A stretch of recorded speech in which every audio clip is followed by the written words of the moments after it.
திமுக என்ன செய்யும்னா அதிகார பகிர்வு, மாநில சுயாட்சியா இருக்கட்டும், எல்லா விஷயத்திலையுமே அவர்கள் ஃபைட் பண்ணிட்டே.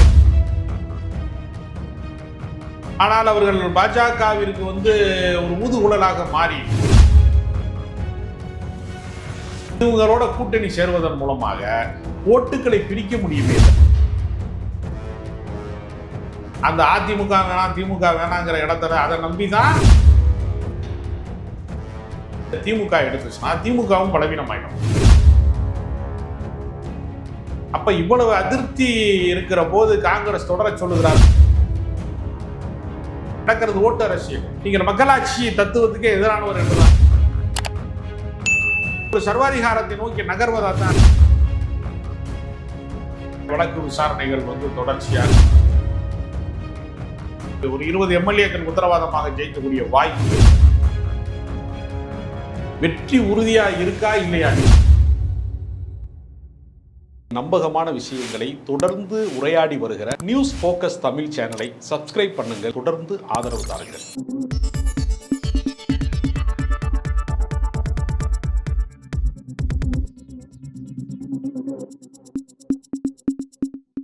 வணக்கம் சார். வணக்கம். திமுக கூட்டணிக்குள்ள இருக்கக்கூடிய காங்கிரஸ் விஜய மையமாக வச்சு தொடர்ச்சியாக பேசிகிட்டே இருந்தாங்க. விஜயோட கூட்டணிக்கு போவதற்கான வாய்ப்புகள் இருக்கிற மாதிரியும், அதை வச்சு தான் ஆட்சி அதிகாரத்தில் பங்கு வேணும் அப்படிங்கிற மாதிரியும், உங்களை சீட்ஸ் அதிகமாக கேட்குறது அதை வச்சு தான் ஒரு டிஸ்கஷன் போகிறதா சொல்லப்பட்டுருச்சு.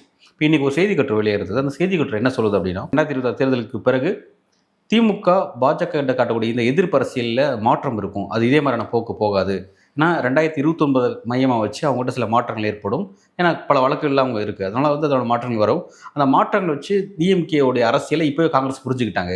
ஸோ அதனால தான் இன்றைக்கி விஜயை நோக்கி அவங்க நகராங்க அப்படிங்கிற மாதிரியான விஷயங்கள் சொல்லப்பட்டிருந்தது. நீங்கள் இதை எப்படி பார்க்குறீங்க? ஏற்கனவே காங்கிரசினுடைய தலைமை கூட்டணி சம்பந்தமாக மக்கள் அதிருப்திக்கு ஆளான காலகட்டங்களிலே, அதிமுக மீது அதிருப்தி கொண்ட காலகட்டங்களிலே, ஜெயலலிதா எதிர்ப்பு என்று ஒன்று உருவான காலகட்டங்களிலே தேசிய அளவிலே காங்கிரஸ் ஜெயலலிதாவோடு தான் கூட்டணி போக வேண்டும் என்கிற முடிவை எடுத்த போது, அந்த முடிவை தகர்த்து எறிந்து தமிழ் மாநில காங்கிரஸ் என்கிற கட்சியை அன்றைக்கு ஊப்பனார் உருவாக்கினார். அன்றைக்கு யாரை பயன்படுத்தி கொண்டு தமிழ் மாநில காங்கிரஸை ஒரு வலிமையான இயக்கமாக கட்டமைத்தார்கள் என்று பார்த்தால், ரஜினிகாந்தனுடைய ரசிகர்களை தான் அன்றைக்கு அவர்கள் பயன்படுத்தி கொண்டார்கள். ஏனால் 90களினுடைய தொடக்கத்திலே 91, 96 காலகட்டங்களிலே ஜெயலலிதாவினுடைய ஆட்சி காலகட்டம் என்பது ஒரு முதல் முறையாக ஜெயலலிதா ராஜீவ்காந்தி மரணத்தின் வழியாக அரசியல் அதிகாரம் பெறுகிறார் என்ற ஒரு வரலாறு வருகிற போது மிகப்பெரிய நிர்வாக சீர்கேடும் ரொம்ப முறைகேடுகளும் ரொம்ப தலைவிரித்து ஆடியது என்று சொல்லலாம். ஏன்னா அந்த காலகட்டத்தில் தான் வளர்ப்பு மகன் திருமணத்தில் இருந்து பல எஸ்மா 1.5 லட்சம் ஊழியர்களுக்கு ஒற்றை கையெழுத்தில் வேலையை பறி கொடுத்ததெல்லாம் நடந்துச்சு, பெரும் போராட்டங்கள் நடந்துச்சு. அப்போ இவ்வளவு அதிருப்தி இருக்கிற போது காங்கிரஸ் தொடர சொல்லுகிறார்களே என்கிற கோபத்திலே அன்றைக்கு மூப்பனார் ஒரு முடிவை எடுத்தார். ரஜினிகாந்த் அந்த டைமில் மீண்டும் அதிமுக ஆட்சிக்கு வந்தால் ஆண்டவனால் கூட இந்த தமிழ்நாட்டை காப்பாற்ற முடியாதுன்னு ஒரு டைலாக்கை விட்டார் அந்த டைமில். அப்போ ரெண்டும் பெரிய அளவில் ஒர்க் அவுட் ஆச்சு. அதே மாதிரி ஏன் விஜய்க்கு ஏற்பட்டிருக்கிற இந்த பேரலையை ஏன் நாம் பயன்படுத்தி கொள்ளக்கூடாது, இந்த அரசியல் அலையை ஏன் பயன்படுத்தி கொள்ளக்கூடாது? ஏனென்றால் காங்கிரஸ் ஒரு துணைநிலை அமைப்பை போல, தொங்கு சதையை போல திமுகவிலேயே தொடர்ந்து கொண்டே இருந்தால் எப்படி அந்த கட்சிக்கு புது ரத்தம் பாய்ச்ச முடியும், எப்படி அந்த கட்சியை வளர்த்தெடுக்க முடியும்? நம்மை அவர்கள் மாப்பிள்ளை தோழனாக வைத்திருக்கிறார்கள், ஒரு நாளும் மாப்பிள்ளையாக போவதில்லை. எனவே ஏன் இந்த வாய்ப்பை பயன்படுத்தி கொள்ளக்கூடாது என்று சில பேர் விரும்புகிறார்கள். நீங்கள் குறிப்பிட்டதை போல ஒருவேளை வழக்கு விசாரணைகள் தொடர்ச்சியாக பாஜகவினுடைய அமலாக்கத்துறையோ, மத்திய அரசாங்கத்தினுடைய அமலாக்கத்துறையோ, சிபிஐயோ பல பேரை இப்பொழுதே வட்டமிட்டு வைத்திருக்கிறார்கள். KN நேரிலிருந்து பல முக்கிய அமைச்சர்கள் மீதான வழக்குகளை துரிதப்படுத்துவதற்கு அவர்கள் தயார் நிலையில் இருக்கிறார்கள். அது ரொம்ப வழக்கு வேகம் எடுக்கிற போது ஒருவேளை திமுக பாஜகவோடு அனுசரித்து போகக்கூடும் என்கிற நிலைமை வந்தால் காங்கிரஸின் நிலை அதோகதியாகிவிடுமா, என்ன செய்வது என்று ஒரு சின்ன ஒரு கணக்கு, அரசியலுக்கு எதிர்கால கணக்கு அடிப்படையிலே நாம் ஏன் விஜயை ஆதரிக்கக்கூடாது? ஆதரித்தால் நமக்கு கூடுதல் சீட்டு கிடைக்கும், போட்டியிடுவதன் மூலமாக நம்ம சின்னங்களை கொண்டு போய் சேர்க்கலாம், கட்சியை கொண்டு போய் சேர்க்கலாம், இளைஞர்களோடு பயணிப்பதன் மூலமாக புதிய தலைமுறை, அடுத்த தலைமுறை வாக்காளர்களை சென்று சேரலாம். இது பக்கத்து மாநிலமாக இருக்கக்கூடிய கேரளாவிலே ஒரு பெரிய அலையை உருவாக்க கூடும். அதே போல ஏற்கனவே கர்நாடகாவிலே வந்து காங்கிரஸ் ஆட்சி இருக்கிறது என்றெல்லாம் வருகிற போது ஒரு பக்கத்து மாநிலங்களிலும் இந்த பாதிப்பை உண்டாக்கக்கூடும் என்கிற போது இந்த வாய்ப்பை தவற விட்டு விடக்கூடாது என்று ஒரு சாரார் வந்து காங்கிரஸ்ல சொல்றாங்க. இன்னொரு சாரார் வந்து இது எந்த அளவுக்கு நம்பகத்தன்மை வாய்ந்த கட்சியாக நீடிக்கும். இப்ப திமுகவே பாஜகவிற்கு ஒரு கட்டத்தில் மடங்கி போயிரும் என்று நம்ம யோசித்தோம்னா விஜய் இப்போதே மடங்கி தானே போறாரு. ஏன் அவர் மடங்கி போகவே மாட்டாரா? அவர் விஜய் என்ன ஆட்சி அதிகாரத்துக்கு வந்திருக்கிறாரு, அவர் மீது என்ன வழக்குகள் இருக்கு, அவர் என்ன மடங்கி போகணும் அப்படிங்கிற விஷயம் இருக்கு. இப்போ டிஎம்கே இந்த காலமாக ஆட்சியில் இருந்தவங்க பல வழக்குகள் எதிர்கொண்டிருக்காங்க, சில வழக்கு நிலுவையில் இருக்கு அப்படின்னு பார்க்கும்போது அதன் காரணமாக அவங்க வந்து மடங்கி போக வாய்ப்பு இருக்கு. டிவிக்கு இனிமேல் தான் ஆட்சிக்கு வரணும், வந்தால் தானே அவங்க அப்படின்ற விஷயம் இருக்கு. அதாவது அதிகாரத்தில் இருப்பவர்கள் தான் காம்ப்ரமைஸ் ஆவார்கள்னு கிடையாது. அதிகாரத்துக்கு ஆசைப்படுபவர்களுமே பல இடங்களில் சமரசமாகி போயிருக்கிறார்கள். இப்போ நாம் தமிழர் கட்சி எந்த அதிகாரத்திலுமே இல்லை, ஆனால் அவர்கள் பாஜகவிற்கு வந்து ஒரு ஊதுகுழலாக மாறி பிராமண கடப்பாறையை தூக்கிட்டு போய் நான் திராவிட கோட்டையை இடிப்பேன் என்று பேசக்கூடிய அளவிற்கு பாஜகவினுடைய கோட்பாடுகளை வந்து அவர்கள் தூக்கி சுமக்கிறார்கள் என்று. அது வாக்கு வங்கி அரசியல் பெறுவதற்கான முயற்சி தான் சார். அது வந்து எப்படி, அது நீங்க சொல்ற மாதிரி அதாவது வாக்கு வங்கி அரசியலுக்கு வந்து எத்தனையோ வாய்ப்பு இருக்கிறது. ஒரு அடிப்படை கொள்கைகளை காவு கொடுப்பது அப்படிங்கிற இடத்தை வந்து நோக்கி ஒரு அரசியல் கட்சி நகர்வது என்று. ஏன்னா உங்களுக்கு திமுக எத்தனையோ முறை ஆட்சி அதிகாரத்தில் இல்லாமல் இருந்திருக்கிறது. எம்ஜிஆர் ஆட்சி அதிகாரத்தை கைப்பற்றியதற்கு பின்பு ஒரு 10 ஆண்டு கால பாலைவன வாழ்க்கையை தான் திமுக வாழ்ந்தது. அரசியல் அதிகாரத்திற்கு வாய்ப்பே இல்லை. கலைஞர் வந்து சொல்லுவார், அப்பெல்லாம் அந்த 80களின் காலகட்டங்களில் நடக்கிற பொதுக்கூட்டங்களில் சொல்வார், என்னை பார்ப்பதற்கு இவ்வளவு திரளான கூட்டம், என் பேச்சை கேட்பதற்கு இவ்வளவு திரளான கூட்டம் வருகிறது, இதில் பாதி அளவுக்கு எனக்கு வாக்கு வந்தால் கூட நான் தமிழ்நாட்டுக்கு முதலமைச்சராக தான் இருப்பேன் அப்படின்னு அவர் சொல்லுவார். அப்போ அவர் பேச்சை கேட்பார்களே தவிர அவரை அதிகாரத்திலே அமர்த்தி பார்ப்பதற்கு தமிழக மக்கள் அன்றைக்கு தயாராக இல்லை. பெரிய பாலைவனமாகும். அது மாதிரி நீங்கள் வந்து எமர்ஜென்சி காலத்தில் திமுகவினுடைய கரைவேட்டியை கட்டி கொண்டு கூட நடக்க முடியாது என்கிற அளவிற்கு கரைவேட்டியை கிழிச்சிட்டு அதை வந்து ஓவர்லாக் போட்டு கொஞ்சம் வந்து மாற்றி மடிப்பை உள்ளே வச்சு மடித்து கட்டி போன திமுக தொண்டர்களும் உண்டு. நெருக்கடிக்கு ஆளாக்கப்பட்டவர்களும் உண்டு. ஏன்னா எல்லாராலையுமே கைது நடவடிக்கைகளுக்கோ காவல்துறையினுடைய அத்துமீறல்களுக்கோ எல்லாராலையும் தாக்கு பிடிக்க முடியாது. நடைமுறையில் எல்லாரும் வீரம் பேசிவிட முடியாது. அப்போ அது மாதிரி பல நெருக்கடிகளை பார்த்த இயக்கமே பாஜகவோடு பணிந்து போகும் என்று கணக்கு சொன்னால் இவர் எந்த மன வலிமை கொண்டவராக இருக்கிறார்? இவர் தன் பிரச்சனைகளுக்கு கூட குரல் கொடுக்க மறுக்கிறாரே. தமிழ்நாட்டின் பிரச்சனைகளுக்கு குரல் கொடுப்பது என்பதை தாண்டி தன்னுடைய பட ரிலீஸுக்கு கூட சத்தம் போட்டு அவரால் பேசவே முடியவில்லை என்று சொன்னால் அவருக்கு வந்து அரசியல் பயிற்சியற்றவராக இருக்கிறாரு, அரசியலிலே ஒரு முதிர்ச்சியற்றவராக இருக்கிறாரு. அப்போ மெச்சூரிட்டியான ஒரு பாலிடிக்ஸை வந்து நம்ம எப்படி பெற முடியும் அப்படிங்கிற ஒரு கேள்வி இருக்குது. ஏன்னா அரசியலில் வந்து சக போட்டியாளர்களாக மாறியதற்கு பின்பு ஒருவருக்கு ஒருவர் கற்றுக் கொடுத்து கொண்டிருப்பதற்கான நேரம் அல்ல. நீங்கள் கற்றுக்கொண்டுதான் வந்து அரசியலுக்குள்ளே வந்து வரணுமான்னு கேட்டால் ஏறத்தாழ பல இழப்புகளை, இப்போ நீங்கள் முதல் கட்டம் ஆட்சிக்கு வந்தப்போ ஜெயலலிதா பல இழப்புகளை செஞ்சுட்டார். அப்புறம் தான் அரசியல் கட்சி. இல்லை சார், நான் நீங்கள் சொல்கிறது புரிஞ்சுக்கிறேன். இப்போ வந்து விஜய்கிட்ட அரசியல் வெற்றிடம் இருக்குது, அவர் அரசியலை நிறைய பயிற்றுவிக்கப்படணும் அப்படின்ற தேவைகள்லாம் இருக்குங்கிறத புரிஞ்சுக்கிறேன். இப்போ அதை தான் வந்து காங்கிரஸ் என்னன்னா, அப்படி வந்து பயிற்சி இல்லாத நபர்கள், அனுபவம் இல்லாத நபர்கள் நம்ம எடுத்து அனுபவப்படுத்துவோமே. ஏன்னா நமக்கு வந்து சென்ட்ரலில் பவரில் இருந்த அதிக எக்ஸ்பீரியன்ஸ் இருக்குது, ஸ்டேட்டில் பவரில் இருந்த எக்ஸ்பீரியன்ஸ் இருக்குன்றதுனால அவங்க அந்த முயற்சி எடுக்கிறதா இப்போ சொல்கிறாங்களா? அது எப்படி பார்க்கலாம்? விஜயினுடைய தலைமையில் இருக்கக்கூடிய அந்த கட்சியினுடைய தொண்டர்களோ ரசிகர்களோ அல்லது விஜயோ கூட ஒருவருடைய மாற்று கருத்தை வந்து முழுமையாக உள்வாங்கி கொண்டு செயல்படுவார் என்பதற்கு என்ன உத்தரவாதம் இருக்கிறது? இப்போ நீங்கள் சர்க்கார் படப்பிடிப்பு டைமில் வில்லனாக வந்து பல கருப்பையா வந்து அந்த படத்தில் நடித்தார். படப்பிடிப்பு காலகட்டங்களில் நிறையா முறை வந்து விஜய்க்கு வந்து பலகருப்பையாவோட பேசி பழகுவதற்கான ஒரு வாய்ப்பு வந்து இயல்பாக அமைகிறது. அப்படி பேசுகிற போது நிறைய அரசியல் வரலாறுகளை எல்லாம் இவர் நிறைய புத்தக வாசிப்பு உள்ளவர், இவர் ஒரு அறிவார்ந்த அரசியல்வாதிங்கிற முறையில் நிறைய கருத்துக்களை சொல்லக்கூடியவருங்கிற முறையில் அவர்கிட்ட நிறைய விஷயத்தை கேட்டுக்கிட்டே இருந்திருக்காரு. ஆனால் கட்சி ஆரம்பிக்கும் போது பலகருப்பையாவை கூப்பிட்டாரா, அவர் ஆலோசனைகளை கேட்டாரா அப்படின்னு பார்க்குறப்ப அப்படிலாம் எதுவுமே நடக்கலை. அப்போ அவங்க என்ன செய்கிறாங்கன்னா, இந்த மாதிரி ஆட்களை வந்து நெருங்க விடாமல் வைப்பதற்கு அங்கே ஒரு வட்டம் இருக்கிறது. ஏன்னா எனக்கு தெரிந்து விஜயோடு கடந்த காலத்திலே பழகியவர்கள் பல பேர் மறுபடியும் விஜயை சந்திக்க முடியாத அந்த வட்டத்துக்குள்ளே இருக்காங்க. சினிமா நடிகர்களை பொறுத்தவரையில் என்ன செய்வாங்கன்னா, ஒரு படப்பிடிப்பில் நம்ம பழகுற வாய்ப்பு கிடைக்கும். அவங்க வந்து என்ன செய்வாங்கன்னா, அடுத்தடுத்த படங்களில் வந்து சூப்பர் ஹிட் அடிக்குது, பெரிய சம்பளம் வாங்குறாங்க, மார்க்கெட்டில் பிஸியாகிறாங்க அப்படின்னா அவர்கள் சில ஆண்டுகளுக்கு ஒரு முறை வந்து ஒரு சில ஆண்டுகளுக்கு ஒரு முறை ஃபோன் நம்பரை மாற்றிக்கிட்டே இருப்பாங்க. சீக்ரெட் நம்பர்ஸ் யாரும் கொடுக்க மாட்டாங்க. அப்ப அணுக முடியாத மனிதராக தன்னை வைத்துக் கொள்வதுதான் அந்த சினிமா மார்க்கெட்டை உயர்த்துறதுக்கான வழி. பார்க்க முடியாத ஒரு மனிதராக இருந்தால் தான் அவரை பார்க்கணுங்கிற ஆவலை தூண்டும். அப்படி ஆவலை தூண்டுவது தான் அந்த மார்க்கெட்டிங் உத்தி அப்படிங்கிறது சினிமாவில் கரெக்டு. அதை ஒரு அரசியலில் செஞ்சு பார்க்குறாரு. அரசியலில் வந்து அவர் யாராலையும் தொடர்பு கொள்ள முடியாத ஒரு ஒரு தனிநபராக அவர் தன்னை வந்து உருவாக்கி கொள்றாருல. இது வந்து ஜனநாயகத்துக்கு எதிரானது. முதல்ல நீங்கள் மக்களோட பழகிற பண்பு உங்களுக்கு வரலைன்னா நீங்கள் மக்களாட்சி தத்துவத்துக்கே எதிரானவர் என்றுதான் நீங்கள் அர்த்தம். அந்த காலத்தில் மன்னர்களை அணுக முடியாதுல்ல. மன்னர்கிட்ட போய் நம்ம கோரிக்கையை சொல்ல முடியுமா, குறைகளை சொல்ல முடியுமா, ஆட்சியினுடைய தவறுகளை சுட்டி காட்ட முடியுமா? அப்படின்னா சுட்டி காட்ட முடியாதுல்ல. அந்த இடத்தை நோக்கி ஒரு சர்வாதிகாரத்தை நோக்கி நகர்வதா தான் அர்த்தம். அதனால காங்கிரஸ் சொல்லி தாவேகாவினுடைய நிர்வாகிகள் கேட்பார்களா? இப்போ நாஞ்சில் சம்பத் மாதிரி ஆள் போயிருக்காங்க, அவங்களுக்கு வந்து அரசியல் வரலாறுலாம் தெரியும். இவரிடமிருந்து கற்றுக்கொள்வாரா விஜய்னு கேட்டா அவரை எப்படி பார்ப்பார்னா, நம்ம தான் லீடரு, இவருக்கு நம்ம வந்து சம்பளம் கொடுக்குறோம் அப்படின்னு தான் நினைப்பாரு, அல்லது இவருக்கு நம்ம உதவி செய்யணும் அப்படித்தான் நினைப்பாரு.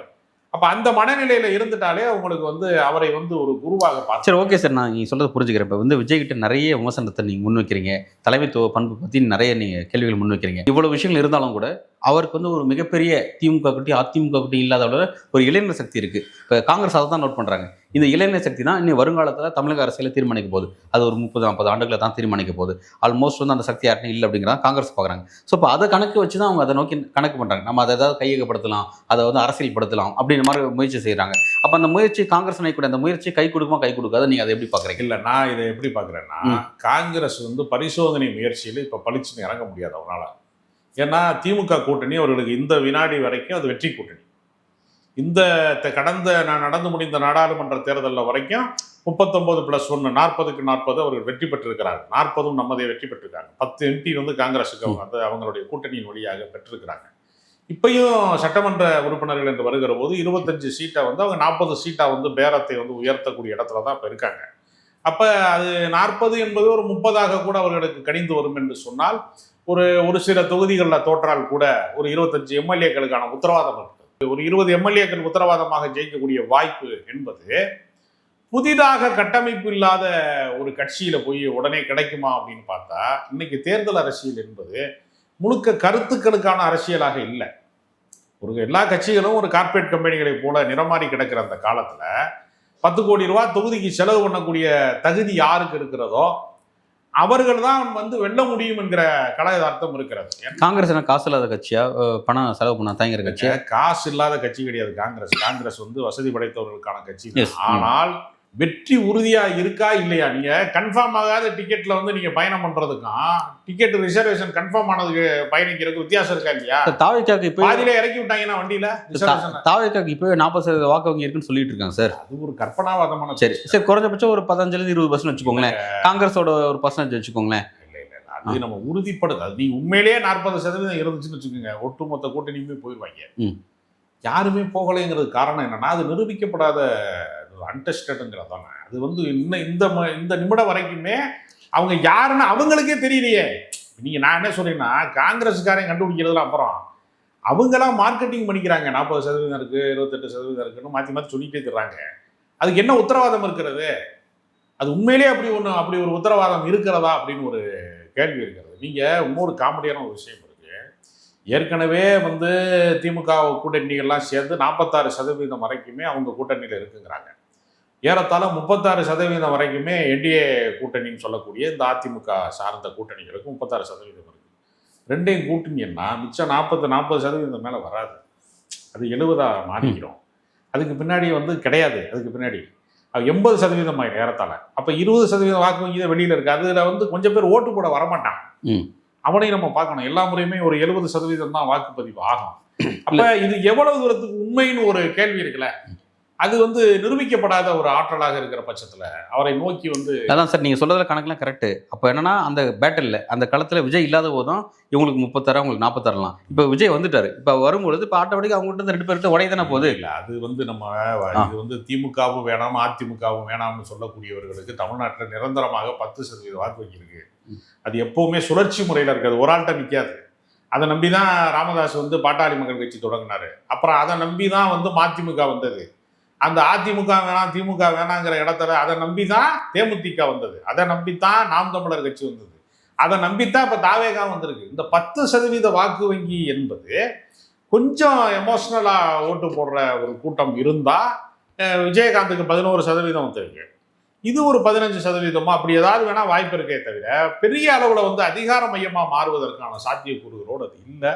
ஏன்னா வந்து காங்கிரசினுடைய வாக்கு சதவீதம் வந்து கடைசியாக நிரூபிக்கப்பட்ட தேர்தலில் வெறும் 4.3% வரைக்கும் தான் அவங்களுக்கு கணக்கு சொல்றாங்க. அப்ப 5% கூட அவங்க பூர்த்தி செய்ய முடியல. அப்படிங்கிறப்ப இதுங்களோட கூட்டணி சேர்வதன் மூலமாக ஓட்டுகளை பிரிக்க முடியுமே தவிர, சிதறடிக்க முடியுமே தவிர, வெற்றிகளை வந்து சிதைக்க முடியுமே தவிர ஒரு ஒரு பாசிட்டிவான ஒரு சக்தியாக, ஆக்க சக்தியாக முடியாது, அழிவு சக்தியாக தான் மாறும். இல்லை சார், இப்போ நான் அந்த டாபிக்ஸ்லாம் எங்கேருந்து ஆரம்பிக்குது அப்படின்னா வந்து திமுகவுடைய மாவட்ட செயலாளர் எம்எல்ஏ தளபதி, மதுரையினுடைய மாவட்ட செயலாளர் தளபதி அவர்கள் அவர் பேசுகிற விஷயம் தான். காங்கிரஸுக்கு ஒரு தொகுதியில் 300 அதாவது ஒரு தொகுதியில் 3000 4000 வாக்குகள் தான் இருக்கும். கட்டமைப்பே கிடையாது ஒரு கட்சி. அந்த கட்சி வந்து இன்னைக்கு வந்து அந்த கட்சியில் இந்த மாதிரியான வாய்ஸ் யார் பேசுகிறாங்கன்னா எம்பிக்கள் தான் பேசுகிறாங்க. ஏன்னா இப்போ நடக்கிற ஒரு election MLA election. MP election வரும்போது இந்த மாதிரியான டாக் எதுவுமே அவங்க பேசலை. எம்எல்ஏ எலெக்ஷன் வரும்போது பேசுறது மூலமாக அவங்க பதவி சேஃபாக இருக்கிறதுனால எம்எல்ஏ ஆகிறதுக்கு மற்றவங்களுக்கு தொந்தரவு கொடுக்குறாங்க. இது தேவையில்லாத விஷயம். அதனால காங்கிரஸ் நமக்கு தேவையில்லை. அந்த இடத்துல வந்து நம்ம வந்து ராமதாஸ் இருக்காரு, பிறகு வந்து தேமுதிக இருக்கு, இவங்களுக்குலாம் அக்காமடேட் பண்ணலாம், சின்ன சின்ன கட்சி அக்காமடேட் பண்ணலாம் அப்படின்ற மாதிரியான ஒரு முடிவு தான் அதை மனசில் வச்சு தான் தளபதி வந்து அப்படி பேசின ஒரு செய்தி. அதனால தான் மாணிக்க தாக்கூர் இந்த மாதிரியான ரிப்ளைலாம் கொடுக்குறாரு. இதோட பின்னணி தான் அதை வச்சு தான் இந்த கட்டுரைகள் எழுதப்படுது. இல்லை அதாவது ஒரு மாவட்ட செயலாளராக இருக்கக்கூடியவர் வந்து ஒரு கருத்து சொல்வது என்பது அவர் எமோஷனலாக அவர் கட்சி மீது இருக்கக்கூடிய பற்றின் காரணமாக, இயக்கப்பற்றின் காரணமாக அவர் எமோஷனலாக வந்து நம்மளை மிரட்டி பார்க்கறதா, வெளியே போக. இப்போ நீங்கள் உதாரணத்துக்கு ஆதவர்ஜனா திடீர்னு வந்து திருமாவளவன் பின்னாடி 20 பேர் தான் இருக்காங்கன்னு சொன்னோன்னே கோவப்பட்டு நான் சொன்னேன் சும்மா விட மாட்டேன் அப்படின்னு சொல்லி பல பேர் மிரட்டுறாங்க அவரை. ஆனால் அந்த கட்சி தலைமை வந்து அதை அங்கீகரிக்கிறதான்னு கேட்டால் நிச்சயமாக அங்கீகரிக்கல. அவர் வந்து திருமாவளவன் எப்போ ஒன்று வேணாலும் ஆதவர்ஜனாவோட பேசக்கூடிய இடத்துல தான் இருக்காரு. ஆனால் எமோஷ்னலாக வந்து கட்சிக்காரர்கள் அதை வந்து அணுகிறார்கள் அப்படின்னு ஒரு இடம் இருக்குது. எல்லாத்துக்குமே அந்த சிக்கல் இருக்குது. அதனால் எமோஷ்னலான ஒரு வாதத்தை முன்வைத்திருக்கிறார் தளபதி என்பவரை அப்படித்தான் புரிந்து கொள்ள முடியுமே தவிர கட்சி நிலைப்பாட்டாக அதை எடுத்துக்கொள்ள முடியாது. அதனால் நிச்சயமாக வந்து இந்த பரிசோதனை முயற்சிக்கெல்லாம் காங்கிரஸ் தயார் ஆகாது. நீங்கள் சொல்கிற மாதிரி ஒருவேளை வழக்கு விசாரணையினுடைய உச்சத்தில் வந்து திமுகவுக்கு வந்து அப்படி ஒரு சூழல் வருகிறது, வளைந்து கொடுக்க வேண்டிய சூழல் வருகிறது என்றால் அன்றைக்கு வேண்டுமானால் நீங்கள் அடுத்த தேர்தல் என்று வருகிற போது வேண்டுமானால் இவருடைய வாக்கு சதவீதத்தை கணக்கில் வைத்து ஒரு புதிய பாதையை கண்டுபிடிக்கலாம் அரசியல்ல அப்படின்னு வேணா அப்போ வேணா எக்ஸ்பெரிமெண்ட் பண்ணலாமே தவிர கண்ணுக்கு முன்னாடி இன்னும் 2-3 மாதங்களுக்குள்ள தேர்தலை கடக்க வேண்டிய ஒரு சூழ்நிலையில ஒரு இந்த மாதிரியான விஷ பரீட்சைகள் கூட நிச்சயமா யாருமே இறங்க மாட்டாங்கிறது சார். இப்படி ஒரு விஷயம் சொல்லப்படுது சார். அதாவது என்னன்னா, நான் அந்த விஷயத்தை இப்படி தான் புரிஞ்சுக்கிறேன். என்னன்னா, இப்போ தமிழ்நாடு பொறுத்த வரைக்கும் நீங்கள் வெற்றி பெற்றால் எம்எல்ஏக்கள் கணக்கு, அதாவது ஒரு 18 20 எம்எல்ஏக்கள் 25 எம்எல்ஏக்கள் நீங்கள் கண்டெஸ்ட் பண்ணுறதுலேருந்து உங்களுக்கு கிடைக்க போகுதுன்னு வச்சுக்கோங்க. அது வெற்றி பெற்றால் ஓகே. பட் அதனால் உங்களுக்கு எந்த விதமான மாற்றம் ஏற்பட போகிறதில்ல. நீங்கள் வந்து திமுக எம்எல்ஏக்களோட 1 2 நீங்கள் சேர்ந்து இருக்க போகிறீங்க. பட் வந்து இப்போ விஜயோட அந்த அலைன்ஸ் அப்படிங்கிறது கேரளாவில் ஆட்சியை கைப்பற்றுவதற்கான வாய்ப்புகள் இருக்குது. ஏற்கனவே வந்து உள்ளாட்சி எலெக்ஷனில் ஆளுங்கட்சி மிகப்பெரிய ஆன்டி இன்கம்பன்சியில் பெரிய தோல்வி சந்திச்சிருக்காங்க. அப்படியே அது ஃபுல்லாகவே காங்கிரஸுக்கு ஷிஃப்ட் ஆயிருக்கு. ஸோ இப்போ விஜய் போன்ற ஃபேக்டர்ஸ் அடிஷனலாக கூட இருக்கும்பொழுது அங்கே ஆட்சியை கைப்பற்ற வாய்ப்பு இருக்குது. சவுத்தில் நமக்கு ஒரு ஸ்டேட் கிடைக்க போகுது அப்படிங்கிற விஷயம். அதே மாதிரி பாண்டிச்சேரிங்கிற ஒரு யூனியன் டெரிட்டரி இருக்குது, அதையும் கைப்பற்ற ஒரு வாய்ப்பு கிடைக்குது. இந்த டைமென்ஷன் தமிழ்நாடு பொறுத்தவரைக்கும் ஓகே, எங்களுக்கு எது வேணாம், ரைட், ஓகே. ஆனால் எங்களுக்கு ஒரு ஸ்டேட் இருக்குது, ஒரு யூனியன் டெரிட்டரி இருக்குது, இது ஒரு வாய்ப்பு இருக்குல்ல. இந்த கணக்கு அவங்க போடலாம்ல. இது கேரளாவில் இருக்கிற காங்கிரஸ்காரர்களுக்கு பலன் தரலாம், அல்லது பாண்டிச்சேரியில் இருக்கிற காங்கிரஸ்காரர்களுக்கு பலன் தரலாம்னா தமிழ்நாடு காங்கிரஸ்காரனுக்கு பலன் தராத. அரசியல்வாதி வந்து இந்த ஆட்சி அதிகாரத்தில் என்னுடைய இடம் என்ன, நான் சட்டமன்ற உறுப்பினர் ஆக முடியுமா, அப்படிதான் யோசிப்பானே தவிர கேரளாவுக்கு நன்மை நடக்கிறதா, பாண்டிச்சேரிக்கு நன்மை நடக்கிறதா, நான் வந்து தியாகம் செய்கிறேன்னு சொல்லக்கூடிய இடத்துலையா காங்கிரஸ் வச்சிருக்கு. அதுனா காந்தி காலத்தில் இருக்கக்கூடிய, காமராஜ் காலத்தில் இருக்கக்கூடிய தியாகிகள் அங்கே உட்காந்துருக்காங்க. அது கிடையாது. நீ கட்சிக்கு வந்து உனக்கு போதுமான சட்டமன்ற உறுப்பினர்களே உருவாகவில்லை என்றால் அந்த கட்சி வந்து காலாவதி ஆயிரும். ஏற்கனவே அது ஆட்சி அதிகாரத்தில் எம்எல்ஏவும் இல்லைன்னா என்ன ஆகும்? தெலுங்கானா ஆட்சியில் இருக்காங்க, இமாச்சல் பிரதேச ஆட்சியில் இருக்காங்க. கவுண்டமணி ஜோக் ஒன்று இருக்கு, ஊட்டியில பங்களா இருக்குடா உனக்கு இருக்கா அப்படின்னு சந்தியில பார்த்துக்கலாம். அது மாதிரி உங்களுக்கு எம்எல்ஏ இருக்காங்கிறது தான் கேள்வி. அருணாச்சல பிரதேசத்துல இருக்கா, ஆந்திராவில் இருக்கா, அதுல இருக்கானா? என்னை மானாமதுரையில் கேட்டாங்க, மதுரையில் கேட்டாங்க, திண்டுக்கல்ல கேட்டாங்க. நீங்க அது எல்லாமே சார்ந்தது இல்ல. சிபிஎம் சிபி அளவுக்கு நீங்க குறைச்சி இப்போ இங்க எம்எல்ஏ இல்லாட்டி ஒட்டுமொத்த இந்தியாலே அங்கீகாரம் இழந்துருவாங்க அப்படின்ற மாதிரி அளவுக்கு சொல்றீங்களே, அதுக்காக சொல்றேன். இல்ல அதாவது ஏறத்தாழ வந்து சிபிஎம் வந்து ஒரு ஜோதி பாசுக்கு பிரதமர் வாய்ப்பே வந்தது. பெரிய அளவுல முதல் முறையாக மன்மோகன் சிங் பிரதமராக வந்த போது ஏறத்தாழ வந்து ஒரு 74 சீட்டு நினைக்கிறேன். ஒரு பெரிய அளவிலே நாடாளுமன்ற உறுப்பினர்களுடைய எண்ணிக்கை அவர்களுக்கு இருந்தது. அப்பொழுது அவர்கள் ஆட்சி அதிகாரத்திலே பங்கேற்க தவறியதனுடைய விளைவாக கட்சி இப்ப பின்னடைவுக்கு போய் விட்டது. அதிகார மையத்திலே இல்லை என்றால் போராட்டக்காரனாக இருக்கிறவனுக்கு கூட, போராட்ட கட்சிகளுக்கு கூட பின்னடைவு வருகிறது என்றால் இவனுக்கு எதுவுமே செய்யாத கட்சி இது. திமுக கூட்டணிக்குள்ள இந்தியா அலைன்ஸ் வந்து ரொம்ப முக்கியமா, அதாவது 2019 இந்த அலைன்ஸ் உருவாச்சு. இந்த அலைன்ஸ் இப்போ 2024 கிடையாது, 2019 நாடாளுமன்ற தேர்தலுக்கே இந்த அலைன்ஸ் உருவாச்சு. அன்றைக்கே கூட இந்த அலைன்ஸினுடைய பிரதமர் வேட்பாளராக ராகுல் காந்தி தான், ஸ்டாலின் தான் முன்மொழிந்தார். அப்படிப்பட்ட அலைன்ஸ் இந்த அலைன்ஸ் அப்போ இருந்து தொடர்ச்சியாக இருக்கு. அப்படி இருக்கும் பொழுது நிறைய சர்ச்சைகள் இந்த அலைன்ஸ்குள்ளேருந்து எழுப்புது, தலைமையிலேருந்து எழுப்புல அங்கங்கே பகுதியான நிர்வாகிகள் எழுப்புறாங்கிறத நம்ம பார்க்குறோம். அப்படி இருக்கும் பொழுது என்னோட கேள்வி என்னன்னா, இந்த பிரச்சனையை சைலண்ட் ஆக்கிற விஷயத்தை ஏன் டெல்லி காங்கிரஸும் செய்யல? அதே மாதிரி இப்போ தளபதி போன்றவர்கள் பேசுறாங்க அது அப்படின்னா, அதே ஸ்டாலின் அவர்களும் அதை கண்டிச்சு ஓகே அதை முடிச்சிடுவோம் அப்படின்ற அளவுக்கு ஏன் செய்யல? ஏன் எல்லாமே பொது வெளிக்கு டிஸ்கஷனுக்கு வருது? இல்ல, அது வந்து அதிகாரப்பூர்வமாக யாரெல்லாம் தேர்தல் கூட்டணியை பற்றி பேச வேண்டுமோ அவர்கள் பேசினால்தான் அது சலனமாக எடுத்துக்கொள்ளப்படும். இது ஒரு கருத்துருவாக்கம் தான். இப்படியும் இருக்கலாம் அப்படியும் இருக்கலாங்கிறது ஒரு கருத்துருவாக்கம் தான், யூகங்களின் அடிப்படையில் கட்டப்படுகிற ஒரு விஷயம் தான். அதை அப்படி பேசுவதன் மூலமாக பேர வலிமை கூடுகிறதுல. காங்கிரஸ் கட்சிக்கு கூடுதலாக எம்எல்ஏக்கள் கிடைக்கலாம், அல்லது நாளைக்கு வந்து சபாநாயகர் கிடைக்கலாம், வேற ஏதாவது விட்டு தருவதற்கு ஒரு வாய்ப்பாக இது மாறலாம். அதனால தலைமை அதை ரசிக்கலாம், அப்படித்தான் நான் பார்க்குறேன். அதனால உடனடியாக வாயை மூடுன்னு ஏன் சொல்லலை, திமுக ஏன் சொல்லலைன்னா, நீங்க இல்லைனாலும் இதனால அரசியல் பண்ண முடியும், நம்மளால சொல்ல முடியல, நம்ம கட்சிக்காரன் சொல்லட்டும் அப்படின்னு ரெண்டு பேருமே ரசிக்கிறாங்க உள்ளுக்குள்ள. அதுதான் உண்மையை தவிர, ஆனால் பிரிவு அளவுக்கு போய்விடாது. நீரடித்து நீர் விலகாது என்று சொல்வதை போல இது அரசியலிலே ஒரு நட்பு முரணாக பார்க்கப்படும், பகை முரணாக மாறிடாதுங்கிற கான்ஃபிடென்ட்டும் ஒரு காரணம். காங்கிரஸ் ஒரு பயப்படுது, அது அந்த விஷயம் தான். 26க்கு அப்புறம் இதே மாதிரி திமுக வந்து பாஜக எதிர்க்காது, அந்த அரசியல் மாறுபடும். 2029 கணக்கு வச்சு அவங்களும் மாறுவாங்க. ஸோ அதை வச்சு நம்ம இப்பவே வந்து ஒரு இடத்துக்கு நகருவோம். இல்லை, அதாவது பாஜகவோட காம்ப்ரமைஸ் ஆகி போனதுனால தான் அதிமுக பலவீனமடைந்து. அந்த ரூட்டை வந்து திமுக எடுத்துச்சுன்னா திமுகவும் பலவீனமாயிடும். திமுக எப்பவுமே தன்னோட ஹீரோயிசத்தை வந்து எங்கே நிலைநிறுத்துவாங்கன்னா, மத்திய அரசாங்கத்தை எதிர்ப்பதில் தான் நிலைநிறுத்திருக்காங்க. நீங்க கடந்த முறை பாருங்க, திமுகவுடைய கடந்த கால வரலாறு பாருங்க. அது வந்து மொரார்ஜி தேசாய் காலமா இருக்கலாம், நேரு காலமா இருக்கலாம், அல்லது வந்து இந்திரா காந்தி காலமா இருக்கலாம். எல்லா காலத்திலையும் நீங்க பாத்தீங்கன்னா மத்திய அரசாங்கத்துக்கு எதிரான போருங்கிறது மாநில சுயாட்சிங்கிற பேர்ல, திராவிட நாடுங்கிற பேர்ல கடந்த காலங்கள்ல ஃபைட் பண்ணிட்டே தான் இருந்திருப்பாங்க. கலைஞர் காலத்துல அந்த போர் முடிஞ்சு போச்சு. விபி சிங் கூட்டணியில வந்து கலைஞர் தானே உருவாக்குனாரு. கலைஞர் காலத்துல அந்த போர் முடிஞ்சு போச்சு. வாஜ்பாய் கவர்மெண்ட் இவங்க தானே, கடந்த என்டிஏ கவர்மெண்ட் இவங்க தான் உருவாக்குனாங்க. முடியல, அது பயன்படுத்தி கொண்டார்கள், அப்படிதான் பாக்கணும். இல்ல இவங்க பண்ணா அது பயன்படுத்துவது, அதிமுக பயன்படுத்த இருக்குங்க. அதிமுக சரணடைகிறது, திமுக சரணடையாது. நீங்க திமுக வந்து என்ன பண்ணணும்னா, அதிகாரத்திலே பங்கு பெற்று விட்டு அதே ராமர் என்ன இன்ஜினியரிங் காலேஜ்ல படிச்சாரான்னு கேட்கிற இடத்துக்கு வருவாங்க. இல்ல சார், அதிமுக வருமா? அப்படியே இல்ல, அதிமுக இந்த விமர்சனத்தை வைக்கிறாங்க. என்றால் திருடன் என்று அர்த்தம்னு கலைஞர் பேசினாரு கூட்டத்துல. அந்த மாதிரி ஒரு குரலை வந்து எழுப்ப முடியுமா சாதாரணமா யாராவது? ஓட்டு அரசியல் இருக்கிற ஒரு தலைவர் போய் இந்து என்றால் திருடன் என்ற அர்த்தம்னு ஒரு அர்த்தம் இருக்கு புராணத்துல, அதை நாங்க அப்படின்னு ஒரு மேற்கோள் காட்ட முடியுமா? அதனால அதெல்லாம் வந்து அவங்க கொள்கை அரசியல். ராமர் எந்த இன்ஜினியரிங் காலேஜில் படிச்சாருன்னு கேட்கறதுக்கு ஒரு தில்லு வேணும், ஏன்னா நடக்கிறது ஓட்டு அரசியல். அதனால அந்த திமுக என்ன செய்யும்னா, அதிகார பகிர்வு வரைக்கும் போவாங்க. அவங்ககிட்ட கரையிற இடத்துல அவங்க மாட்ட மாட்டாங்க எப்பவுமே. இப்பயும் அவங்க வழக்கு விசாரணைலாம் வருகிற போது அதை டீல் பண்ணுவாங்க. ஆனா பாஜகவோட வளைந்து கொடுத்து திமுக போய்விட்டால் திமுகவுடைய தனித்தன்மை இல்லாமல் போயிடும். திமுகவுடைய தனித்தன்மை இல்லைன்னா அந்த இயக்கத்தினுடைய வலிமை இல்லாமல் போயிடும். அதனால இன்னொரு அதிமுகவாக மாறி விடுவதற்கு திமுக ஒரு நாள் அனுமதிக்க மாட்டாங்க. கடந்த காலத்துல கலைஞர் எடுத்த மாதிரியான ஸ்ட்ராட்டஜியை ஸ்டாலின் எடுக்கவே மாட்டாரா? கலைஞரை விடவும் ஸ்டாலின் வந்து இன்னும் உறுதிமிக்க தலைவராகத்தான் உருவாகி வந்திருக்கிறார். ஏன்னா நிறைய வந்து கலைஞர் வந்து ஒரு முதல் தலைமுறை அரசியல்வாதி. அவரை விட ஒரு நிறைய விஷயங்கள்ல வந்து பாடம் கற்றுக்கொண்டு வந்திருக்கிறாரு. அவர் வந்து 45 வயதுல முதலமைச்சர் ஆயிட்டாரு கலைஞர். இவர் அப்படி இல்லை, இவர் நீண்ட அனுபவத்துக்கு பின்னாடி முதலமைச்சர் ஆயிருக்காரு. அதனால இவர் அதை கூடுதலாக சந்திப்பாருன்னு தான் நான் நினைக்கிறேன். இல்லை சார், இப்போ நான் வெளிப்படை இன்னொரு கேள்வி கேட்குறேன். இப்போ கல்விக்கு மட்டும் எடுத்துன்னா கடந்த 2 அகாடமிக் இயர், இந்த 2 வருஷத்தை எடுத்துக்கிட்ட 5000 கோடி கிட்ட தமிழ்நாட்டுக்கு வர வேண்டிய நிதி இருக்குது. இந்த நிதி வராதனால கட்டாய கல்வி உரிமை சட்டத்தின் கீழே இங்கே தமிழ்நாடு கவர்மெண்ட் கொடுக்க வேண்டிய ஃபண்டை கொடுக்க முடியல சில குழந்தைகளுக்கு. அதனால அந்த குழந்தைகள் பள்ளியில் வந்து நிறைய நெருக்கடி எதிர்கொள்கிறாங்க. அதே மாதிரி ஆசிரியர்களுக்கு சரியானபடி சேலரி கொடுக்க முடியல. அது பகுதி நேர ஆசிரியர்களோட பிரச்சனை சீரியஸாக இருக்குது நம்ம பார்க்குறோம். நிதி சார்ந்த நிறைய தொந்தரவை எதிர்கொண்டுட்டே இருக்காங்க. பேரிடர் கால நிதி வர்றது கிடையாது, கல்வி நிதி இல்லை, மெட்ரோ வளர்ச்சி திட்டங்களுக்கான நிதி இல்லை. இது மாதிரி நிறைய நிதி, இந்த நிதியின் காரணமாக இன்னும் சிக்கல் இருக்குது. இது மூலமாக நாங்கள் அது எல்லாமே சமாளிச்சுக்கணும்னு சொல்லி ஸ்டாலின் பேசுறாரு. ஆனால் ஃபைனலாக வந்து நிற்கும் போது இந்த கவர்மெண்ட் அன்பாப்புலர் ஆகுது மக்கள்கிட்ட. இந்த மாதிரி நிதி ப்ராப்பராக கொடுக்காதனால வாக்குறுதி நிறைவேற்ற முடியல, அதனால பாதிக்கப்படக்கூடிய ஒரு வாக்கு வங்கி ஒன்று உருவாகுது. அப்படி இருக்கும்போது இந்த அரசுக்கு ஒரு பெரிய சிக்கல் தானே.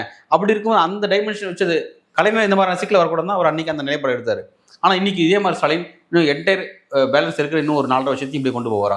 அதாவது ஆட்சிக்கு வந்ததுக்கு அப்புறம் இல்ல நீங்க சென்ட்ரல் இருக்கிற 3 வருஷத்துக்கு அந்த 3 வருஷத்தை எப்படி கொண்டு போவாரா? காம்ப்ரமைஸ் அரசியலுக்குள்ள வந்து கரைந்து போகாமல் இருப்பதுல கலைஞரை விடவும் இன்னும் கூடுதல் கவனத்தோட தான் வந்து ஸ்டாலின் இருக்கிறார் என்பதற்கு பல எடுத்துக்காட்டு இருக்கு. நீங்க டங்ஸ்டன் விஷயத்துல எல்லாம் அவர் வந்து காம்ப்ரமைஸ் இல்லாம வந்து அந்த நிறுவனத்தை, வேதாந்த நிறுவனத்தை அகற்றுவதற்கு அவர் வந்து வழிவகை செய்தாங்க. அவங்க பல விஷயங்கள்ல வந்து காம்ப்ரமைஸ் இல்லாத அரசியலை நோக்கி தான் அவங்க பயணிக்கிறாங்க. அதனால தேர்தலுக்கு அவங்களுக்கு வந்து நமக்கான கல்வி நிதியை தரல, மெட்ரோ நிதியை தரல அப்படிங்கிறதெல்லாம் அவங்க மக்கள் மன்றத்தில் சொல்லி பொலிட்டிக்கல் மைலேஜை தான் அடைகிறாங்களே தவிர அதனால அவங்க பின்னடைவை அடையலை. சில நிர்வாக சிக்கல்களை சந்திக்கிறாங்கிறதா உண்மையை தவிர இடைநிலை ஆசிரியர்களுக்கெல்லாம் வந்து அதை உதவி செய்ய முடியாமல் அல்லது பகுதி நேர ஆசிரியர்களுக்கான ஊதியம் தர முடியாது. நெருக்கடியை தாண்டி அவர்களுக்கு ஒரு குறைந்தபட்ச கொள்கை என்பதை இந்த தண்டவாளத்திலிருந்து ரயில் இறங்காமல் இருக்கணுங்கிற மாதிரி அந்த குறைந்தபட்ச கொள்கையை அவர்கள் தொடர்ந்து சமூக நீதியாக இருக்கட்டும், மொழி கோட்பாடாக இருக்கட்டும், மாநில சுயாட்சியாக இருக்கட்டும், எல்லா விஷயத்திலையுமே அவர்கள் ஃபைட் பண்ணிகிட்டே இருக்கிறாங்க. அந்த ஃபைட்டு தான் வந்து அந்த திமுக தொண்டர்களை உணர்ச்சி வசப்பட வைக்கிறது. அந்த ஃபைட்டு தான் வந்து திரும்ப திரும்ப திமுகவுங்கிற அந்த அமைப்பை வந்து இயங்க வைத்து கொண்டே இருக்கிறது. சரணடைந்துட்டாங்கன்னா அது இன்னொரு அதிமுக மாறிடும். அது ஒரு நாள் ஸ்டாலின் செய்ய மாட்டாங்க. நகராத நீங்க பாக்குறீங்க. நிச்சயமா அரசியல் எது வேணா நடக்கும் அப்படின்னு நீங்க பாக்கலாம். நாளைக்கு மத்திய அரசாங்கம் வீழ்ந்துடலாம். பாஜக அரசாங்கம் வந்து நாளைக்கு வந்து மோடி இல்ல நான் கேட்கறேன்னா வீழ்ந்துடலாம். அன்னைக்கு வந்து திமுக வந்து கொள்கையற்ற இயக்கமாக மாற முடியாது. அதனால அவங்க இந்த அடிப்படை கோட்பாடுகளை கைவிடாமல் போராடுவாங்க. பாஜகவோட கூட்டணி வச்சாலும் திமுக கொள்கைக்கு எதுவும் குறைபாடு வந்தது இல்லை. ஏன்னா கடந்த காலத்துல வச்சிருக்காரு. காமன் மினிமம் ப்ரோக்ராம்ல தான் அவங்க சேருவாங்க. ராமர் கோயில் கட்டுவதை ஏற்கவில்லைன்னு தேர்தல் அறிக்கை வெளியிடுவாங்க. நீங்க இவர எடப்பாடி பழனிசாமியை நீங்க அப்படி சொல்லுங்க, திருப்பரங்குன்றத்துக்கே அவரால் சொல்ல முடியலையா? ராமர் வரைக்கும் சொல்லிட்டாங்க. இல்ல திமுக பாஜக கூட்டணிக்கு போச்சுன்னா அது அதிமுக ஸ்டைல் இருக்காது. அப்படி ஒப்பிட்டு சொல்லல. ஆனா அப்படி ஒப்பிட்டு சொல்ல ஆனா சிக்கலை தீர்த்து கொண்டு அவர்கள் மீது மீண்டும் விமர்சன கணையை வீசுவார்கள். அப்படித்தான் நான் பாக்குறேன். நிர்வாக சிக்கல் தீர்க்க முடியலங்கிறத தீர்க்க முடியாதெல்லாம் ஒண்ணுமே இல்லைங்க. கோர்ட்ல இப்ப நீங்க 2G அலைக்கற்றையினுடைய பிரச்சனை வந்து ஆட்சியை வீழ்த்துச்சுங்க. மன்மோகன் சிங் ஆட்சியவே வீழ்த்தியது. அதை பயன்படுத்தி கொண்டு ஆராசாவை வந்து திமுக கைவிடல, அந்த வழக்கையும் கைவிடல, போராடி ஜெயிச்சு மறுபடியும் அவரை அந்த கட்சியினுடைய முதன்மை துணை பொதுச் செயலாளர் ஆக்கிட்டு மறுபடியும் மக்கள் மன்றத்துல தான் அவங்க நிக்கிறாங்க. அதனால 2011 ஆட்சியில தூக்கி எறியப்பட்டீங்களே. அதுதாங்க, அது பல விலையை கொடுக்குறாங்க, அது உண்மைதான். ஆனாலும் கட்சி தன்னுடைய நிறத்தை இழக்காமல், தன்னுடைய கொள்கையை இழக்காமல், தன்னுடைய அடிப்படை கோட்பாடுகளை இழக்காமல் ஃபைட் பண்ணிட்டே இருக்குங்கிறதா திமுக சிறப்பு. சார் காலதாமதமான நீதி காலதாமதமான நீதிங்கிறது மறுக்கப்பட்ட நீதி தான். 2011 2G விஷயனால அன்னைக்கு திமுக ஒரு நெருக்கடி எதிர்கொண்டுச்சுன்னா ஆராசா மூலமா பெரிய நெருக்கடி எதிர்கொண்டுச்சு, மாற்று கருத்து இல்லை. ஆனா ஆட்சி தூக்கி எறியப்பட்டுச்சுல. அதுக்கப்புறம் வந்து 10 வருஷம் கழிச்சு ஜட்ஜ்மெண்ட் வந்துச்சு, வரட்டும், அது வேற விஷயம். ஆனா நீங்க ஆட்சியில் இல்லாம போனீங்களா, அதுதானே அவங்களுக்கு வேணும். ஆட்சியில ஒரு கட்சி இல்லாமல் போகலாங்க, ஒரு கட்சி கொள்கை இல்லாமல் போகக்கூடாது. நீங்க அதைத்தான் நீங்க அதிமுகவோட வீழ்ச்சியை பார்த்தீங்கன்னா, கொள்கையை கைவிட்டால் ஒரு கட்சி எவ்வளவு பின்னடைவை சந்திக்கும் என்பதற்கு இன்னைக்கு நடைமுறை உதாரணமா அதிமுக இருக்கிறது. கொள்கை இல்லாமல் சந்தர்ப்பவாதத்திற்காக மட்டும் கூட்டணி அமைச்சா வந்து நீங்க வந்து தேமுதிக எவ்வளவு பெரிய தேய்மானத்திலே இன்னைக்கு போய் கொண்டிருக்கிறது. இதெல்லாம் வந்து கண்ணு முன்னாடி இருக்கிற உதாரணம். நீங்க கொள்கை நிலைப்பாட்டை உறுதி காக்காமல் இருந்தீங்கன்னா, நீங்க அண்ணா மறைந்த போது திமுக மறையல, கலைஞர் மறைந்த போது திமுக மறையல, எம்ஜிஆர் மறைந்தாரு அதிமுக ஆட்டம் கண்டுச்சு, ஜெயலலிதா மறைந்தாங்க இன்னும் ஆட்டம் கண்டுகிட்டே இருக்கு, நிக்க மாட்டேங்குதுல. கொள்கை நிலைப்பாடு உறுதியா இல்லைன்னா தலைவன் மாறுவான், தர்பார் மாறும், தத்துவம் மட்டுமே அச்சய பாத்திரம். கோட்பாட்டு அரசியலிலே சமரசம் செய்து கொண்டால் அந்த கட்சி காலாவதியாகும். நல்ல சார், அடுத்த கட்ட அரசியல் நகர்வு எதை நோக்கிங்கிறது பொறுத்திருந்து பார்க்கலாம். நன்றி.